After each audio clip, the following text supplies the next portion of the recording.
Bien, queridos, vamos a abrir la palabra de Dios en el libro de Éxodo y vamos a la lectura desde el capítulo 32, desde el versículo 1, página 91 del Antiguo Testamento. Éxodo 32, desde el verso 1 en adelante. Dice así la palabra de Dios: Mas viendo el pueblo que Moisés tardaba en descender del monte, allegóse entonces Aarón y dijéronle: Levántate, haznos dioses que vayan delante de nosotros, porque a este Moisés, aquel varón que nos sacó de la tierra de Egipto, no sabemos qué le haya acontecido. Y Aarón le dijo: Apartad los zarcillos de oro que están en la oreja de vuestras mujeres y de vuestros hijos y de vuestras hijas, y traédmelos. Entonces todo el pueblo apartó los zarcillos de oro que tenían en sus orejas, y trajéronlo a Aarón, el cual los tomó de la mano de ellos, y formólo con buril, e hizo de ello un becerro de fundición. Entonces dijeron: Israel, estos son tus dioses que te sacaron de la tierra de Egipto. Y viendo esto, Aarón edificó un altar delante del becerro, y pregonó a Aarón, y dijo: Mañana será fiesta a Jehová. Y el día siguiente madrugaron y ofrecieron holocaustos, y presentaron pacíficos, y sentóse el pueblo a comer y a beber, y levantáronse a regocijarse. Entonces Jehová dijo a Moisés: Anda, desciende, porque tu pueblo que sacaste de la tierra de Egipto se ha corrompido. Presto se han apartado del camino que yo les mandé, y se han hecho a un becerro de fundición, y lo han adorado, y han sacrificado a él, y han dicho: Israel, estos son tus dioses que te sacaron de la tierra de Egipto. Dijo más Jehová a Moisés: Yo he visto que este pueblo, que por cierto es pueblo de dura cerviz. Ahora pues déjame que se encienda mi furor en ellos y los consuma, y a ti yo te pondré sobre gran gente. Entonces Moisés oró a la faz de Jehová su Dios y dijo: Oh Jehová, ¿por qué se encenderá tu furor en tu pueblo, que tú sacaste de la tierra de Egipto con gran fortaleza y con mano fuerte? ¿Por qué han de hablar los egipcios diciendo: para mal los sacó, para matarlos en los montes y para raerlos de sobre la faz de la tierra? Vuélvete del furor de tu ira y arrepiéntete del mal de tu pueblo. Acuérdate de Abraham, de Isaac y de Israel tus siervos, a los cuales has jurado por ti mismo y dícholes: Yo multiplicaré vuestra simiente como las estrellas del cielo, y daré a vuestra simiente toda la tierra que he dicho, y la tomaré por heredad para siempre. Entonces Jehová se arrepintió del mal que dijo que había de hacer a su pueblo. Hasta aquí la lectura, en principio, de esta porción de la palabra de Dios. Y este pasaje lo tomamos muy rápidamente en el día de ayer, en la reunión de jóvenes, que estamos estudiando el libro de Proverbios. Y la figura que le habíamos dado, el tema que tocó ayer, fue la mujer extraña, ¿sí? Aquel mancebo falto de entendimiento que se enredó con una ramera. Y tomamos este pasaje en comparación, tomando justamente a la ramera como el mundo, como aquello que hace pecar, justamente, al joven o a la persona falta de entendimiento. Muy resumidamente, ¿no? Se lo estoy diciendo. Pero luego, en el día de hoy, pensando también de compartir el mismo tema, empecé a leer nuevamente este capítulo. Y como les decía hoy a los jóvenes también a la mañana, que en realidad todos los temas que estamos viendo, ya sea de Nehemías, el libro Proverbio, las distintas aplicaciones, no se pueden disociar. Uno va sacando continuamente de lo ya visto, enseñanzas, explicaciones, ve similitudes. Y una de las cosas que me llamó la atención de este pasaje fue, como dice en el versículo 1, ¿no? Más viendo el pueblo que Moisés tardaba en descender del monte. Lo que el pueblo de Israel empezó a ver en este primer punto, en esta primera experiencia, podemos decir, es que perdió la fe en Dios, y como estudiamos esta mañana, podemos decir también que empezó a experimentar de una manera u otra un desánimo. Se desanimó el pueblo en esperar a Moisés, que si ustedes miran en el capítulo 24, Moisés subió al monte Sinaí, en el versículo 18, y el pueblo veía también en este monte cómo la gloria de Dios se manifestaba. En el versículo 16 dice, en el 15, entonces Moisés subió al monte y una nube cubrió el monte, y la gloria de Jehová reposó sobre el monte Sinaí. Y la nube lo cubrió por 6 días, y al 7º día llamó a Moisés del medio de la nube. Y el parecer de la gloria de Jehová era como un fuego abrasador en la cumbre del monte a los ojos de los hijos de Israel. Y entró Moisés en medio de la nube y subió al monte. Y estuvo Moisés en el monte 40 días y 40 noches. Entonces, lo que la Escritura nos muestra es que ante tal espectáculo, viendo cómo la gloria de Jehová se manifestaba en el monte y que Moisés había subido con Josué y que ninguno de los dos descendía y que estuvieron fuera del pueblo durante 40 días y 40 noches, el pueblo se sintió, podemos decir, desanimado.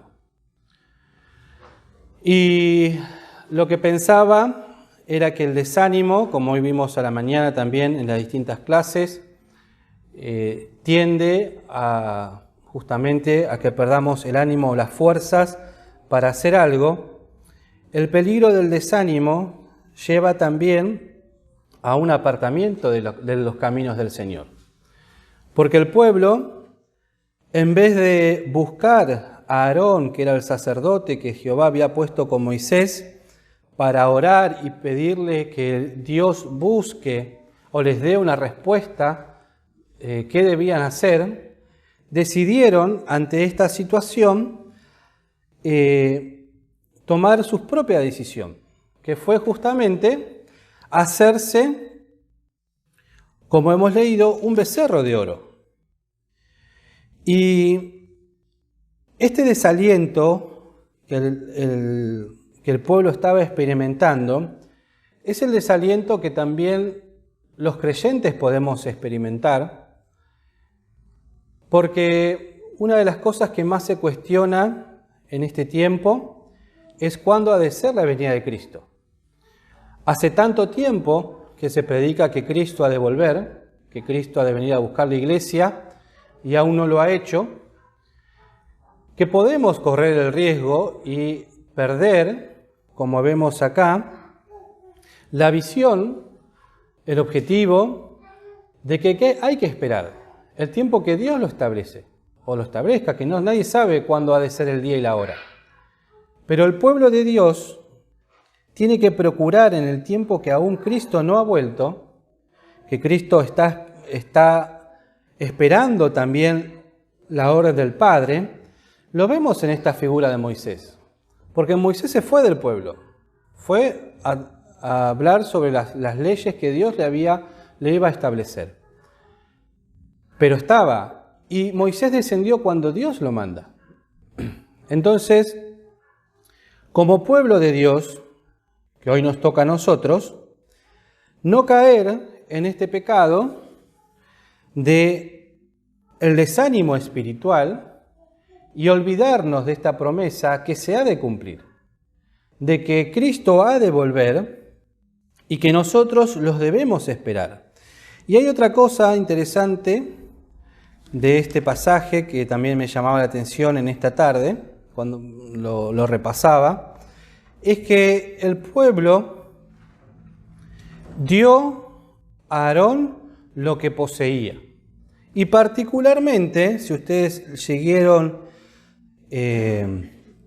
la lectura, no le entregan vasos, ni platos, ni cubiertos, las cosas de oro. Le entregan lo que tenían colgado, lo que ellos usaban como parte de los adornos de su vida, del día cotidiano, todo lo que le colgaba, como dice acá, ¿no? Lo que están en las orejas de vuestras mujeres, y vemos que los hijos también lo usaban, y vemos que las hijas lo usaban. Quiere decir que el pueblo de Israel copió las cosas que vio en Egipto. Entonces, ¿qué hizo el pueblo? Dio de lo que tenía sobre su cuerpo, dio de lo que poseía. Y la semana pasada, tanto creo que fue Emma la que lo mencionó, u otra hermana más, y también lo hemos escuchado en la reunión de oración, Dios busca adoradores que le adoren en espíritu y en verdad. Y acá lo que vemos es que el pueblo buscó hacerse de un Dios, pero con las cosas materiales que ellos tenían. Entonces, acá vemos otro error del pueblo, y que también debemos tener cuidado nosotros, es de buscar hacer con nuestras manos aquellas cosas que a nosotros nos parecen que debemos hacer para agradar a Dios. Y es lo que solemos mencionar también como el activismo, las muchas actividades, las muchas cosas que tal vez nos proponemos hacer en la iglesia, proponemos buscar actividades aquí, allá, tantas cosas, y perdemos aquello que tenemos, la visión de aquello que tenemos que tener bien presente. Que las cosas que nosotros tenemos que hacer en la casa del Señor, en nuestra vida personal, deben estar acompañados siempre de una vida espiritual. Porque las tantas actividades o las cosas que nosotros pretendemos tal vez dar esfuerzos en nuestra vida espiritual, en nuestra vida física y material, y ponerlo a los pies del Señor y trabajar y hacer, puede que en realidad lo estemos haciendo sin darnos cuenta para satisfacer nuestras carnalidades, que tampoco nos damos cuenta, pero no es lo que el Señor nos está demandando. El pueblo de Israel tomó una decisión en su corazón al perder el objetivo, al perder la esperanza que Moisés iba a volver, de levantar para sí un becerro de oro que iba a ir delante de ellos. Y además de esto, para hacerlo, dio de lo que poseían, de lo que tenían colgados en sí mismos. Y se lo traen y se lo acercan a Aarón, el cual también comete un error, porque él se los pide. Él en ningún momento llama la atención al pueblo diciéndoles: no, vamos a orar al Señor. Entonces, vemos cómo todo esto se va pervirtiendo a tal forma que el sacerdote que había quedado a cargo, él y el otro que había quedado a cargo, que está redactado en el capítulo 24, es Hur, que no aparece en esta parte. Es Aarón. Y Hur, que también había estado a cargo, no aparece en esta situación, en la cual vemos que no hay una contraposición, podemos decir, una apelación sería decirle: no, están haciendo mal, no corresponde hacer esto, sino que se lo acepta y lo empieza a hacer. Aarón, que era el encargado de este pueblo, no pone oposición ante lo que el pueblo les dice. Y esto terminó en algo que vemos acá. Y viendo esto, Aarón edificó un altar delante del becerro y pregonó a Aarón y dijo: mañana será fiesta a Jehová. Y al día siguiente madrugaron y ofrecieron holocaustos y presentaron pacíficos Y sentóse el pueblo a comer y a beber, y levantáronse y regocijáronse. Entonces vemos que acá lo que termina pasando es lo que nosotros conocemos o estamos estudiando y que es muy conocido a lo largo del mundo en este tiempo, que es el ecumenismo, que es aquella unión, aquel movimiento, podemos decir, que pretende la unidad entre todas las religiones, entre todas las iglesias cristianas, ¿sí? Busca la unidad de todo lo que se llama cristianismo. No importa lo que se crea, mientras tenga el nombre o se denomine cristiano. Entonces, ¿qué es lo que pasa acá?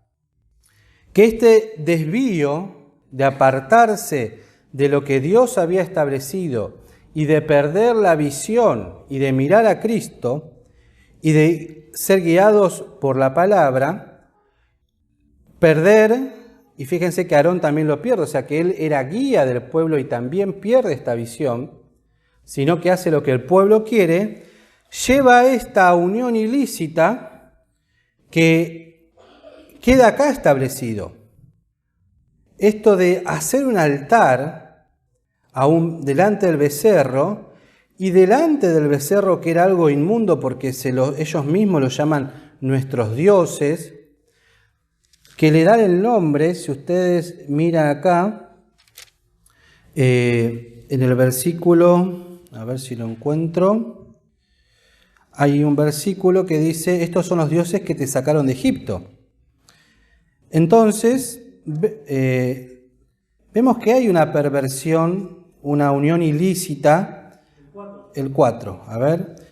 Sí. Entonces dijeron, Israel, estos son tus dioses que te sacaron de la tierra de Egipto.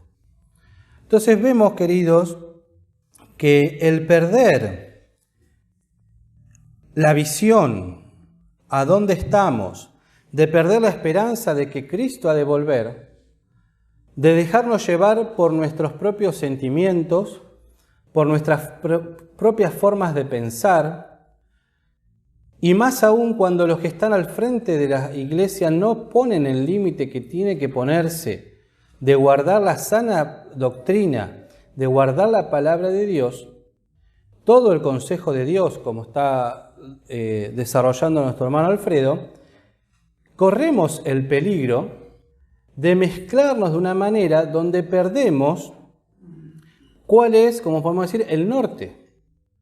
Ya empezamos a mezclar las cosas dentro de la iglesia a tal punto que no sabemos distinguir, y esto que el pueblo hace delante de una estatua de oro, adorar a Jehová, no es lo que Dios había pedido, ni lo que Dios demandó, ni tampoco es lo que ellos debían hacer. Y esto lo vemos en una figura que pasó hace muchísimos años, pero hoy por hoy también lo estamos viendo en cómo iglesias cristianas fundamentales han ido cayendo a lo largo del tiempo, mezclando cosas del mundo para atraer a las personas, para que los jóvenes no se vayan, para que los hermanos se sientan cómodos. El mundo entra dentro de la iglesia, esa unión que no es compatible. Ahora, el problema también está cuando esta unión ilícita yo la intento hacer en mi vida personal, espiritual. Siempre recordemos, y como decimos, que uno ve en la iglesia lo que realmente uno es en su vida personal. Si yo veo que en la iglesia no hay amor fraternal, es porque en la vida personal de mía no se está manifestando. Entonces, si en mí no se manifiesta, yo no lo voy a poder manifestar en la iglesia. Si mi vida no es una vida de oración en lo personal, la iglesia no se va a ver beneficiada. O sea, nosotros lo que vemos los domingos, que nos vemos poco, es el resultado de lo que cada uno hace en la semana. Pero puede pasar en la vida personal de cada uno de nosotros y del que le habla también, que necesitamos que el Señor nos muestre aquellas uniones ilícitas que estamos intentando hacer o realizar en nuestra vida. ¿Y qué son estas uniones ilícitas? Son estas cosas de adorar a un Dios con minúscula y al mismo tiempo querer agradar al Dios de verdad. Andar en este gris espiritual, de que yo quiero servir al Señor, quiero agradar al Señor, pero no me termino de definir. Trato de acomodarme al mundo, trato de acomodarme a las cosas que me rodean, trato de acomodar mi trabajo, mi vida, mi familia, mis cuestiones, mis gustos, mis deseos. ¿A qué cosa? A la iglesia. En realidad lo que estoy intentando hacer es que la vida cristiana se adapte a lo que yo soy. No me voy a adaptar yo a lo que el Señor quiere, sino lo que busco es que Dios se adapte a lo que yo quiero. Es como decir, bueno, yo si el Señor me da o hace lo que yo quiero, yo lo voy a agradar, le voy a servir, pero tiene que respetar mis derechos. Entonces, lo que vemos en este pasaje es algo grave que puede afectar a un hermano como a toda la iglesia. Esto de perder la visión espiritual de que Cristo viene, desviarnos de la palabra de Dios, desviarnos de la sana doctrina y, como dice en el versículo 7, ¿no? Porque tu pueblo que sacaste de tierra de Egipto sea, ¿qué cosa? Corrompido. Y yo pensaba, ¿no? Cómo Dios ahora desde los cielos mirando y hablando, ¿no? Con Cristo. Y que le diga, mirá cómo el pueblo que rescataste y salvaste se está corrompiendo. Cómo se están mezclando. Cómo están haciendo las cosas que no tienen que hacer. Cómo los hijos de mis hijos, por los que diste tu vida, se mezclan y se hacen uno y no se nota, no se dan cuenta. Yo pensaba, ¿no? ¿Qué conversación? Porque si están las Escrituras, no es una conversación que el Padre y el Hijo no puedan tener. Mirando cómo está la humanidad. Y acá está donde vemos la obra de Cristo por nosotros, ¿no? Porque Dios, si no fuese por Cristo, ¿sí? ¿Qué haría Dios con nosotros? Déjame que se encienda mi furor en ellos y los consuma. O sea, todos esos tendrían que ser consumidos. Y dentro de todos esos estamos nosotros. Porque, comenzando desde el que les habla, no vivo una vida espiritual de consagración al Señor como debería hacerlo. Entonces, por eso la gracia de Dios que se manifestó con su sangre preciosa nos cubre e intercede por nosotros para que le diga, oh Jehová, ¿por qué se encenderá tu furor en tu pueblo, que tú sacaste de la tierra de Egipto con gran fortaleza y con mano fuerte? Entonces vemos al Señor siempre intercediendo por nosotros, siempre intercediendo en nuestros desánimos, en nuestras caídas, en los golpes que tal vez nos damos, siempre hablando espiritualmente, y que el Señor nos sostiene y nos levanta, para que en esto que permite en nuestra vida, podamos buscar y aprender que Él es mi luz y mi salvación. Fíjense en el Salmo 27, ¿no? Hoy lo estaba leyendo a la tarde también. Página 584 del Antiguo Testamento. Dice el Salmo 27. Jehová es mi luz y mi salvación. ¿De quién temeré? Jehová es la fortaleza de mi vida. ¿De quién he de atemorizarme? ¿No tendría que haber sido esa la experiencia del pueblo de Israel? Moisés no desciende, pero Jehová es mi luz y mi salvación. ¿De qué vamos a temer? Si Jehová nos sacó, ¿por qué vamos a volver? ¿Por qué vamos a levantar un becerro de oro? Si Jehová es mi luz y mi salvación, es la fortaleza de mi vida, ¿de quién he de atemorizarme? Y fíjense en el 7, ¿no? Oye, oh Jehová, mi voz, con que a ti clamo, y ten misericordia de mí, respóndeme. Mi corazón ha dicho de ti, buscad mi rostro. Tu rostro buscaré, oh Jehová. Entonces es volver a mirar a Cristo, volver a mirar. Y hoy hablábamos con los jóvenes, ¿no? Cuando uno se desalienta por algo, hay que volver a mirar cuándo fue que el Señor me llamó para algo. Si yo me veo desanimado en una tarea, bueno, ¿por qué me desanimo? Bueno, por situaciones que pasan a nuestro alrededor, por críticas, etcétera, etcétera. Pero volver a mirar al principio, diciendo, bueno, ¿yo esto por qué lo empecé a hacer? ¿Porque el Señor me lo confirmó? ¿Porque el Señor me lo dio? ¿Porque el Señor me abrió las puertas para hacerlo?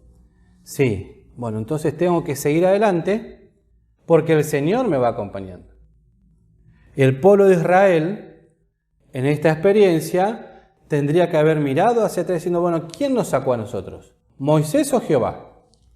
¿Quién mandó las plagas para que Egipto nos deje ir? ¿Moisés o Jehová? Jehová. Bueno, entonces esperemos en Jehová. Y que esa experiencia pueda ser en nosotros cuando dice en el versículo 14, aguarda a Jehová, esfuérzate y aliéntese tu corazón. Sí, espera a Jehová. ¿Sí? Esperemos en el Señor. Estamos pasando por experiencias tal vez, como decíamos, de desánimo. Nos estamos apartando del camino. Perdimos la esperanza en algo. Y el ejemplo que tomábamos, ¿no? Era la segunda venida de Cristo. ¿Hemos perdido la esperanza que Cristo vuelve? Y si yo pierdo esa esperanza, ¿qué sentido tiene seguir en la iglesia? ¿Qué sentido tiene si Cristo no vuelve? Entonces, si Cristo ha de volver, renovemos, como yo sé que ha de volver, bueno, renovemos nuestro voto con el Señor. Señor, perdóname porque estoy perdiendo, ¿qué cosa? El objetivo. Estoy perdiendo la visión. No estoy mirando al que tengo que mirar. Estoy mirando acá abajo. Y si me estoy corrompiendo, pedirle perdón al Señor. Señor, la verdad, me estoy corrompiendo, me estoy yendo con cosas de acá abajo. Y darle gracias ahora a participar de los símbolos, también por la sangre de Cristo, que nos cubre, que hace que Dios no despierte su furor contra nosotros, con nuestra rebeldía, con la corrupción que hay en nuestros corazones, para poder tomar decisiones espirituales. Este capítulo termina de una manera muy fuerte, porque Moisés lo que hace, lo vamos a resumir, se enoja con el pueblo, toma el becerro, lo hace moler a polvo y hace que el pueblo se lo tome. Y además de esto, en el 26 dice, púsose Moisés a la puerta del rey y dijo, ¿quién es de Jehová? Júntese conmigo. Y juntáronse con él todos los hijos de Leví. ¿Y qué hizo la tribu de Leví? Lo que Dios había mandado. Matar. En el 28 dice, y los hijos de Leví lo hicieron conforme al dicho de Moisés, y cayeron del pueblo en aquel día como 3.000 hombres. Mataron, destruyeron a aquellos que habían pecado contra Jehová. Entonces también nos habla de una definición espiritual, de una definición espiritual delante del Señor por amor y por fe. Porque esta semana, me tomo 2 minutos más, estaba leyendo justamente sobre la tribu de Leví, y la tribu de Leví que tomó esta decisión de ponerse al lado del Señor, de asesinar por mandato del Señor, matar a aquellos que habían pecado, fue la tribu que fue consagrada para los servicios del Señor. Pero fue la tribu que no recibió ¿qué cosa? Nada. Nada que los ate a qué cosa. Acá abajo. Entonces, cuando uno se consagra al Señor, se consagra en todo sentido sabiendo que nada de lo que está acá abajo me tiene que atar. Yo no puedo consagrarme al Señor pensando en que aún tengo una vida y proyectos hacia adelante. El pueblo de David se consagró y yo decía, ¿no? ¿Lo hubiesen hecho si sabían lo que el Señor les iba a demandar? Que después iban a tener que pasar hambre porque ellos iban a ser mantenidos por las otras tribus y muchas veces las otras tribus no ofrendaban, no le daban lo que necesitaban, pero la tribu de Leví estuvo cumpliendo lo que el Señor les mandó y lo hicieron así. Entonces vemos que el servicio al Señor, lo que el Señor nos pide a nosotros es que le seamos fieles, pero que no nos atemos a las cosas de acá abajo, en ningún aspecto. Que el Señor nos ha de dar mucho o poco conforme a lo que Él establezca, pero siempre recordando esto. ¿Quién es con Jehová? Júntese conmigo. ¿Quién es de Jehová? Bueno, juntémonos con el Señor. Dejemos nuestra vida, nuestra idolatría que podemos tener, nuestros amores, aquel becerro que se forma en mi corazón, que lo tomo como un Dios, aquello que yo amo, y entreguémoselo al Señor, para que Él lo pueda destruir y yo pueda decir, bueno, estoy con el Señor, me acerco al Señor y pedirle perdón. Queridos hermanos, ahora a participar de la cena, que sea también en oración un examen personal y pidiéndole al Señor que nos ayude a ver, que me des la luz para ver qué hay en mi corazón que le tengo que entregar y que Él lo está esperando. Que el Señor nos bendiga.